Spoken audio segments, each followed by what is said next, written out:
Coming up, fragile units, outstanding moves, outstanding damage, impossible missions, Starcraft Master Co Episode 2. Hello again, I am Doc Oblivion and I just wanted to thank you for the nice comments on my first video. I hope you find this one as good or better than the last episode. Thank you all for watching, let's dive into episode 2. The first mission is Among the Ruins. The difficulty on this one hits harder than a brick, but with a little creativity, everything is possible. So the mission starts, we complete the primary objective of creating a spawning pool, and then we receive new orders. To destroy the Terran base, that has 2 tanks. Oh, and there's an attack coming as well. At this point, I'm thinking of spreading my base to their base and somehow attack the Terran with buildings, but another attack came by. Did I say 2 tanks? I meant 3. With that many tanks, the least I can do is upgrade armor. Eventually we get 90% of the map, but I still can't manage to get close to those 2 tanks. So the idea is as follows. Overwhelm them with buildings, keep one tank busy while I try to unsiege the other tank in order to kill it, and then kill the other tank and claim victory. This is how it all plays out.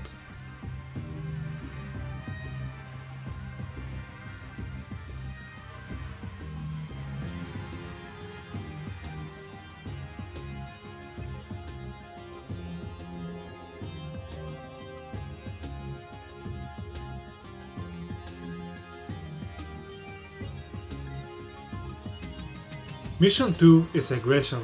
This is one of the few missions I did without restarts because of its simple objective. Okay, the mission starts. I get some really buff hydras and I start to clear ahead. In the meantime, I make a lair and a spire, fend off some attacks, make a couple of mutalisks and clear the path as much as possible. As simple as that. I also get the drone safely to the point and we are done.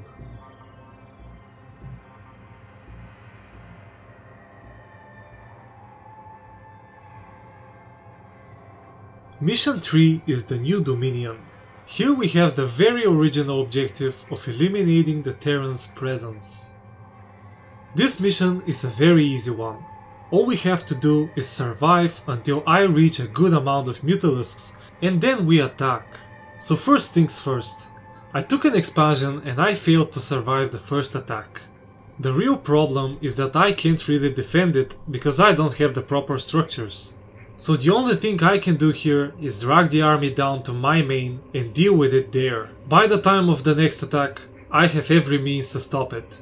I have sunken colonies and a good amount of mutalisks. Now that the Terran has no army, it's my time to attack. And with that many mutalisks, it didn't take very long.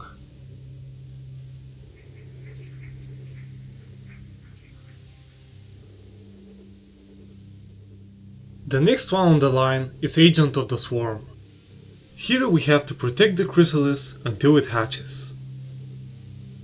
This one is a little tricky. I fight against 2 Terran bases and we're all on islands.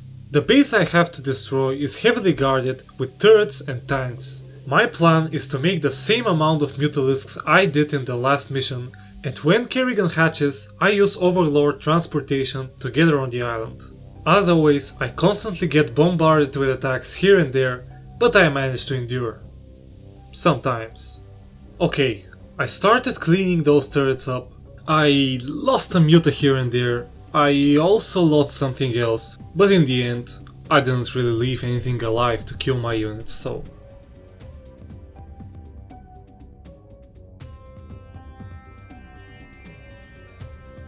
Mission 5 is the Amerigo. This is one of the labyrinth missions where we don't get a base or reinforcements. I am on my own. Here we start off with 2 immortal hydralisks and Kerrigan. We move forward, nothing happens, and then we get a knife in my back.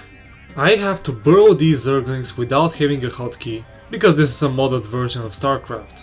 But anyway, we pass that, nobody dies, and we reach the last ramp, which is protected as if I'm going to steal something. Oh wait. There isn't really much I can do but wait to regenerate my health points. So I wait a solid 2 minutes and a half, get back there, clear the area, and we're done.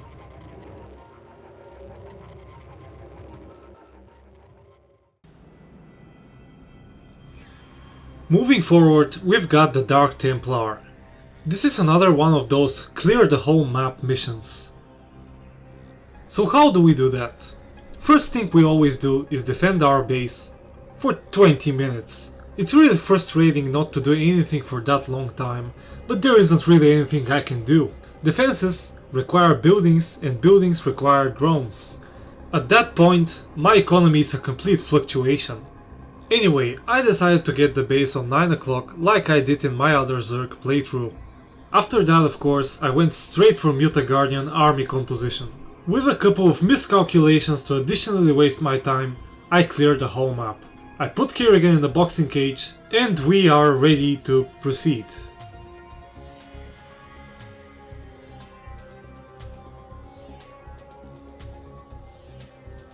Mission 7, the Culling. This is by far the hardest mission I've played. Let me show you why. So the mission starts and I have no base, and on top of everything, I also need to attack a base, don't lose any of my units, claim that base, and after 3.5 minutes of being behind, I need to defend it. My hatchery is now done and it's time for the defending part. I get attacked every 20 seconds. I thought to myself, I need a better building placement, so I restarted the mission completely. This time, we focus our defenses on the right side. There is a huge attack that comes exactly on 12 minutes and 30 seconds that I just couldn't shake. Eventually, I make a spire because I really thought I was going to attack this game, but no. The attack on the 18-minute mark is stronger than the last one. But we managed to fend it off when pulling the Hydras way behind. Now that we have some room to breathe, we can attack. Yeah, about that. It is with great regret and shame to announce that this part of the mission is impossible to beat. I have tried everything. I survived for 25 minutes living as a punching bag, but there is nothing I can do here. I've tried microing my mutas, I've tried making as many spores as I can afford, still nothing. I replayed the mission on hard difficulty, which is one below endgame, and it wasn't even close. By the time the 26-minute Mutalisk attack comes, I've taken the whole map. So I hope you all close your eyes for this one, and let me show you what happens next.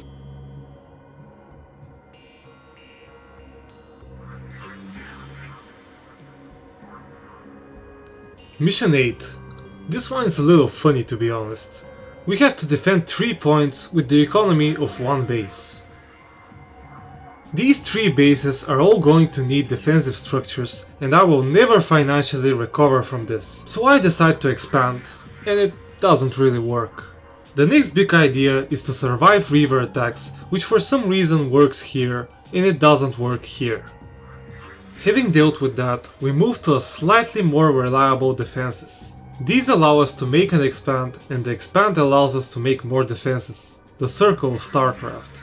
Eventually, we get to the point where I have a good army and we start completing the objective.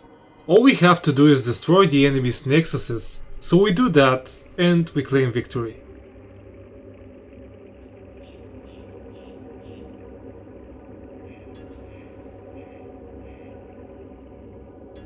Mission 9 is the Invasion of Aiur. The objective is to escort a crystal to my main base. Let's start at the beginning. I noticed that I have a spawning pool already, so I rushed layer tech and went straight for the spire after that. The first attack comes little before the 5-minute mark.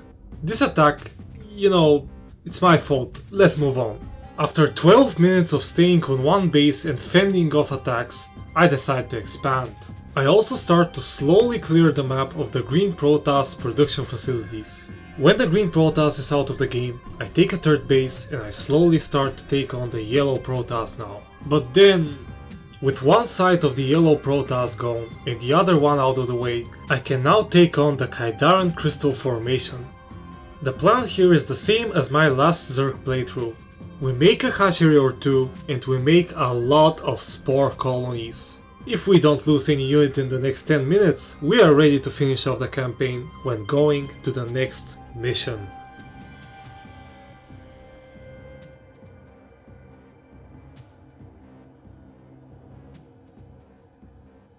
Mission 10 is Full Circle, the last mission of the Zerg Campaign. Here we start with a lot of resources, and as you can see, the map is huge. Sadly, this means that beating this map will take at least an hour in the game. But anyway, my plan starts with making a macro hatchery and some defenses. That being said, you all know what's next. A restart. 10 minutes later, we have a bunch of sunken colonies and mutas, so what naturally comes next is clearing those two expansions on both my sides, but the attacks become bigger, stronger and faster, so I don't know how that's going to happen. Eventually, we get the bases on the 25th minute mark, and I get stormed. Several restarts later, after stupid mistakes like this one, I start making preparations to make a base near their base, so I don't lose any units. Now, here is where it gets interesting. The plan, as I said, is to make some spore colonies near the temple, so that when an air attack comes, I can deal with it easier. But that Red Protoss won't let me live. The Red Protoss's army is fully upgraded and consists of everything.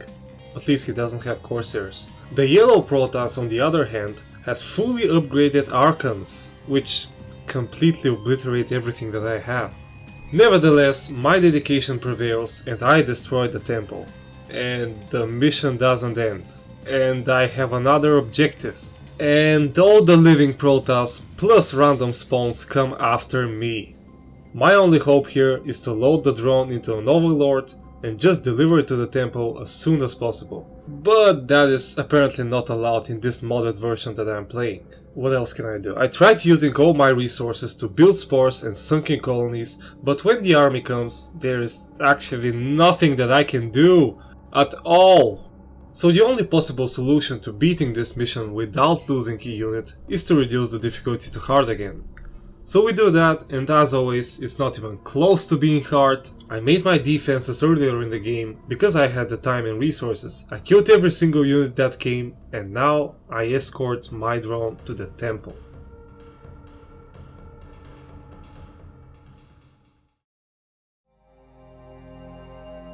Thank you for watching until the end. As always, I will be streaming the Protoss campaign every day from 8 o'clock GMT +1.